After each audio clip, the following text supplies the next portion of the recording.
Hello everyone, welcome to KVN sir DSC. GK ప్రిపరేషన్లో భాగంగా ఈరోజు నుంచి ఇంపార్టెంట్ టాపిక్స్ని వెరీ సింపుల్గా నేర్చుకుందాం. దయచేసి ఈ వీడియోను చివరి వరకు చూడండి. జీకేలో ప్రతి క్వశ్చన్కి ట్రిక్స్ నేర్చుకోవాల్సిన అవసరం లేదు.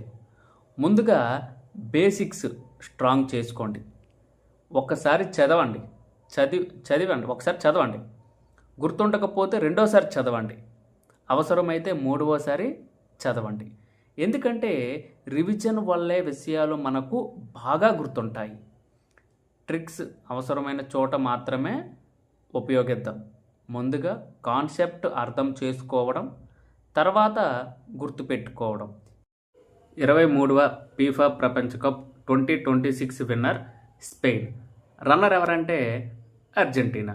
అయితే ఈ స్పెయిన్ జట్టు 2010లో మొదటిసారి ఈ ఫీఫా ఫుట్బాల్ ప్రపంచ కప్ విజేతగా నిలిచింది.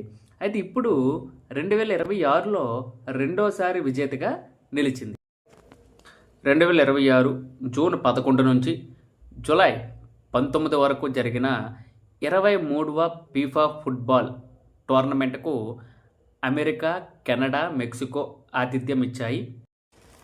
అత్యధిక గోల్స్ చేసిన ఆటగాడికిచ్చే గోల్డెన్ బూట్ను ఫ్రాన్స్ ఆటగాడు కిలియన్ ఎంబాపే కైవసం చేసుకున్నాడు.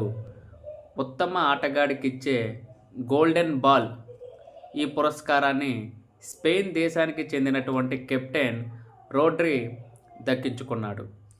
ఉత్తమ గోల్ కీపర్కి ఇచ్చే గోల్డెన్ గ్లోవ్ పురస్కారాన్ని స్పెయిన్ గోల్ కీపర్ అయినటువంటి ఉనాయ్ సిమోన్ కైవసం చేసుకున్నాడు. అత్యుత్తమ యువ ఆటగాడిగా 19 ఏళ్ల స్పెయిన్ డిఫెండర్ పావ్ కుబార్షి ఎంపికయ్యాడు. 22వ ఫీఫా ప్రపంచ కప్ 2022లో జరిగింది. ఆతిథ్య దేశం ఖతార్, విన్నర్ అర్జెంటీనా, రన్నర్ ఎవరంటే ఫ్రాన్స్. అయితే 23వ ఫీఫా ప్రపంచ కప్ ఏ సంవత్సరంలో జరుగుతుందంటే 2026. ఆతిథ్య దేశాలు ఏంటంటే ఇచ్చిన దేశాలు America, Canada, Mexico. Winner Spain, runner ఎవరంటే అర్జెంటీనా. అయితే 24వ ఫీఫా ప్రపంచ కప్ 2030లో జరగనుంది. ఆతిథ్య దేశాలు Spain, Portugal, Morocco. FIFA means F అంటే ఫెడరేషన్, ఐ అంటే ఇంటర్నేషనల్, ఎఫ్ అంటే ఫుట్బాల్, ఏ అంటే association. Federation, international football association. ఈ ఫీఫా అనే సంస్థను ఎప్పుడు స్థాపించారంటే 1904. మొదటి ఫీఫా వరల్డ్ కప్ 1930లో జరిగింది.